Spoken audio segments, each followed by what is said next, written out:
नाशिक शहरात पावसाचा कहर. नाशिकला गुरुवारपर्यंत रेड अलर्ट.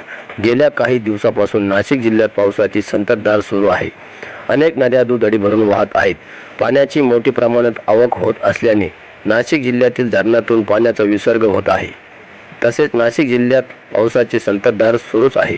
हा पाऊस आणखी काही दिवस सुरू राहणार असल्याची शक्यता वर्तवण्यात आली आहे. त्यामुळे नाशिक जिल्ह्यात 14 जुलैपर्यंत रेड अलर्ट देण्यात आला असल्याची माहिती निवासी उपजिल्हाधिकारी भागवत डोईफोडे यांनी दिली आहे. नाशिक जिल्ह्यात गेल्या 3-4 दिवसापासून मुसळधार पावसाने जानोरी येथील बाणगंगा नदीकाठी, लालवाडी येथील जयराम साहेबराव पवार यांच्या घराच्या दोन्ही भिंती पडून घरातील साहित्याचे मोठ्या प्रमाणात नुकसान झाले आहे. यावेळी घरातील सदस्यांच्या सतर्कतेमुळे कोणतीही जीवितहानी झाली नाही.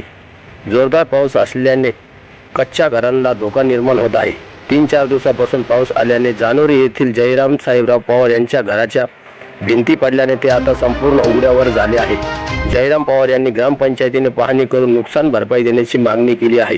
पावसामुळे नदीच्या परिसरातील नागरिकांना जिल्हा प्रशासनाकडून सतर्कतेचा इशारा देण्यात आला आहे. स्टार 1 महाराष्ट्र न्यूजसाठी इरफान पठाण, नाशिक.